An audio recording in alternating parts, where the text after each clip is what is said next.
उत्तराखंड में मंत्री हो या विधायक, सभी के फर्जी हस्ताक्षर होने का एक खेल चल रहा है। क्या यह एक षड्यंत्र है या यह एक लापरवाही है? इस मुद्दे को हम आज यहां पर इसलिए उठा रहे हैं क्योंकि अब एक विधायक, भारतीय जनता पार्टी के विधायक ने शिकायत की है मुख्यमंत्री से, डीजीपी अशोक कुमार साहब से कि उनके फर्जी हस्ताक्षर हो गए हैं। ऐसा ही प्रकरण सतपाल महाराज ने भी उठाया था जब उन्होंने अपने पीए पर आरोप लगाए थे कि उनके फर्जी हस्ताक्षर उनके पीए ने कर दिए हैं। अब विधायक के हस्ताक्षर किसने किए हैं, इसको लेकर जानकारी जुटाई जा रही है, लेकिन बड़ा सवाल यहां पर यह है कि उत्तराखंड की राजनीति में, खास तौर पर बीजेपी की राजनीति में आखिर ऐसा क्यों हो रहा है कि मंत्री और विधायक के फर्जी हस्ताक्षर हो रहे हैं? क्या यह कोई साजिश है? इसे अब जांच का विषय बनाया जा चुका है। पूरा प्रकरण मैं आपको विस्तार से बताऊंगा, लेकिन अपने इस प्रकरण पर आगे बढ़ूं उससे पहले अपने तमाम सम्मानित दर्शकों से आग्रह है, इस खबर पर आप अपनी प्रतिक्रिया जरूर दीजिएगा, खबर को लाइक जरूर कीजिएगा, अपनी टिप्पणियों के साथ हमारा हौसला जरूर बढ़ाइएगा। और आपने अभी तक हमारे इस चैनल को सब्सक्राइब अगर नहीं किया है तो इस चैनल को भी सब्सक्राइब आप जरूर कर लीजिए।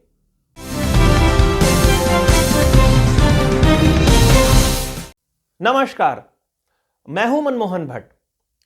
आज हमारी एक स्टोरी है, इसमें 3 किरदार हैं और एक विभाग है। इसके इर्द गिर्द ही पूरी कहानी रहने वाली है। एक किरदार है विधायक महोदय, जो उत्तरकाशी जनपद के पुरोला सीट से बीजेपी के विधायक हैं। दूसरे किरदार हैं डिस्ट्रिक्ट मैजिस्ट्रेट उत्तरकाशी, और तीसरे और सबसे महत्वपूर्ण किरदार हैं उत्तराखंड के मुख्यमंत्री पुष्कर सिंह धामी। किरदार में एक विभाग भी शामिल है, वो विभाग है पीडब्ल्यूडी, लोक निर्माण विभाग, जिसके मंत्री हैं सतपाल महाराज। मामला कुछ इस तरीके से है कि पुरोला के विधायक दुर्गेश लाल शाह साहब परेशान हैं कि उनके फर्जी हस्ताक्षर किसी ने कर दिए। एक चिट्ठी डिस्ट्रिक्ट मैजिस्ट्रेट के पास गई, एक कॉपी उसकी मुख्यमंत्री पुष्कर सिंह धामी के पास गई। दोनों की तरफ से जब विधायक महोदय को जवाब आया तो विधायक जी ने कहा कि मैंने तो ऐसी कोई चिट्ठी लिखी ही नहीं।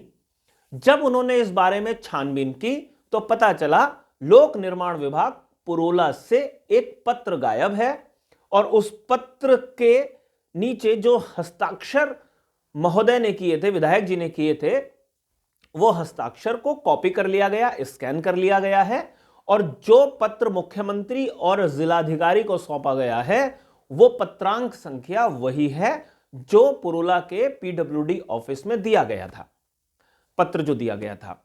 अब पीडब्ल्यूडी विभाग पुरोला से जब उस पत्र को मांगा विधायक महोदय ने, तो पता चला कि पुरोला पीडब्ल्यूडी विभाग के पास वो पत्र है ही नहीं, यानी पत्र गायब हो गया, चोरी हो गया।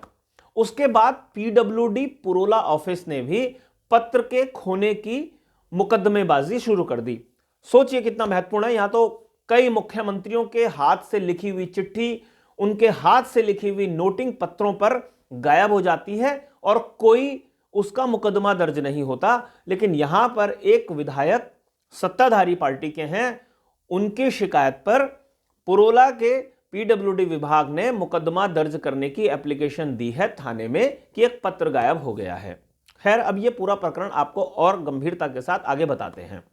आपके माकोड़ी रोड पे एक जो भूस्खलन हुआ है, एक आपदा क्षेत्र के दौरान, वहाँ पे सड़कें टूटी, उसके आंगन गठित करने को मैंने प्रमुख अभियंता देहरादून को एक लेटर लिखा था।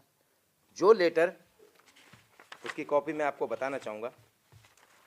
वो लेटर, मेन लेटर ये है, और वो इसकी रिसीविंग भी है। वो पीडब्ल्यूडी ऑफिस पुरोला में उसके पत्रांक भी पड़े हुए हैं, लेकिन किसी असामाजिक तत्व ने वहाँ से उस लेटर को विभाग से या विभाग के लोगों ने वहाँ से गायब करवाया या उस व्यक्ति ने गायब किया, ये जांच का विषय है। मामला कुछ इस तरीके से है कि विधायक जी का एक चिट्ठी मुख्यमंत्री कार्यालय और डिस्ट्रिक्ट मजिस्ट्रेट के जब दफ्तर में गई तो उस पत्र में जो लिखा हुआ था वो ये था कि पुरोला में अतिक्रमण बहुत गंभीरता के साथ आगे बढ़ रहा है और विभाग, जिला प्रशासन या सरकार इस दिशा में कोई काम नहीं कर रही है। जबकि हाकम सिंह का रिजॉर्ट तोड़ा गया है तमाम वरिष्ठों के आदेश के बाद, तो पुरोला में क्यों अतिक्रमण पर कार्रवाई नहीं हो रही है? हाकम सिंह कौन? वही हाकम सिंह जो UKSSSC यानी उत्तराखंड अधीनस्थ सेवा चयन आयोग के मामले में मुख्य आरोपी है, जिसने पेपर लीक किए थे।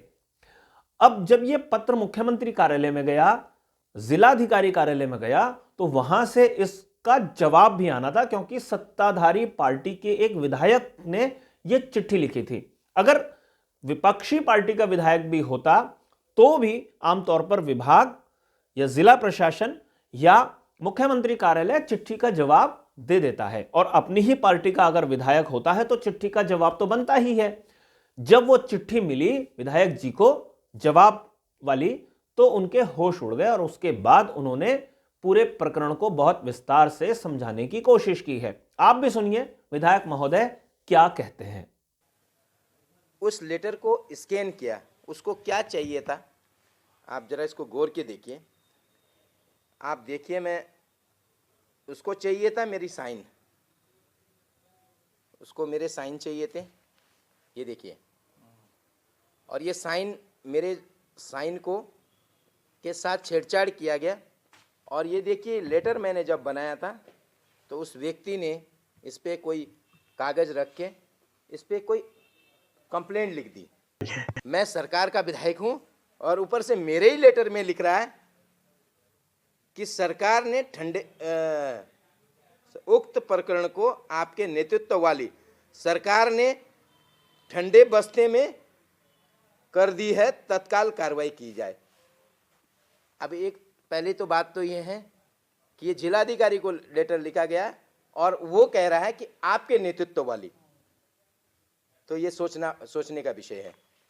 अब विधायक जी मांग कर रहे हैं कि इस पूरे प्रकरण की जांच हो, जिसने पत्र चोरी किया, जिसने उनके फर्जी हस्ताक्षर किए, उसके खिलाफ मुकदमा किया जाए, उसको सजा दी जाए। लेकिन यहां पर सिर्फ विधायक जी अकेले ऐसे नहीं हैं जो पीड़ित हैं। PWD विभाग के मंत्री सतपाल महाराज भी पीड़ित हैं, क्योंकि सतपाल महाराज के भी डिजिटल सिग्नेचर उनके PA ने कर दिए, ये आरोप महाराज जी लगाते हैं। उसकी जांच अलग से चल रही है, जांच का कोई नतीजा नहीं आया, लेकिन महाराज के कार्यालय की तरफ से FIR दर्ज कराने के लिए एप्लीकेशन थाने में भेजी गई थी। उसके बाद सचिवालय के जो कर्मचारी संगठन हैं वो लामबंद हो गए थे महाराज के खिलाफ, सरकार के खिलाफ, एक तरीके से उसे कह सकते हैं। तो ये किस तरीके का प्रकरण चल रहा है? कौन लोग हैं जो विधायक या मंत्री के फर्जी हस्ताक्षर करने की गुस्ताखी कर रहे हैं? और ये कैसी पुलिस है जो ऐसे लोगों के खिलाफ जांच को ठीक से अंजाम नहीं दे पा रही है?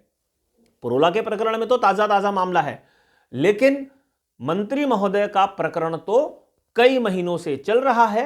शासन ने 2-2 बार जांच कर दी है, लेकिन नतीजा कुछ नहीं निकला है। तो कहीं ऐसा तो नहीं है कि शासन के भीतर बैठे हुए लोग ही कुछ इस तरीके की हरकतें कर रहे हैं जिससे मंत्री, विधायक, बीजेपी या सरकार कहीं ना कहीं कटघरे में खड़ी हो जाए और बात का बतंगड़ बन जाए। मामला जो भी हो, जब यह प्रकरण सामने आया है तो सवाल तो बनते ही हैं। अब इन सवालों का जवाब कौन देगा, इसका ही इंतजार किया जा रहा है, क्योंकि अगर विभाग से पत्र गायब हो गया है तो यह सामान्य बात हो भी सकती है और सामान्य बात नहीं भी हो सकती है। अब जांच कौन करेगा, जांच का नतीजा क्या आएगा, यह देखना काफी महत्वपूर्ण है। वैसे कई पत्र गायब हो जाते हैं, उनको देखने और पूछने वाला कोई नहीं होता। विधायक जी कितनी गंभीरता से अपने मामले की पैरवी करते हैं और करवाते हैं, यह काफी दिलचस्प होगा, महत्वपूर्ण भी होगा और अगर पता चल जाए कि पत्र किसने बनाया था तो शायद समस्या का समाधान हो जाए, वरना नए साल में इस तरीके की कई और घटनाएं भी सामने आ सकती हैं। इसलिए अपराधी को पकड़ना बेहद जरूरी है। साथियों, फिलहाल के लिए इतना ही। अगले रिपोर्ट में आपसे एक बार फिर मुलाकात करेंगे, लेकिन जाने से पहले आग्रह जरूर करूंगा, इस चैनल पर अगर आप नए हैं तो इसे सब्सक्राइब जरूर कर लीजिए। खबर पसंद आई हो तो इसे लाइक जरूर कीजिए, इस पर टिप्पणी जरूर कीजिए, अपनी राय जरूर जाहिर कीजिए और खबर को शेयर करके अपने मित्रों तक जरूर पहुंचाइए। अगली रिपोर्ट में आपसे एक बार फिर मुलाकात होगी, तब तक इजाजत दीजिए। नमस्कार।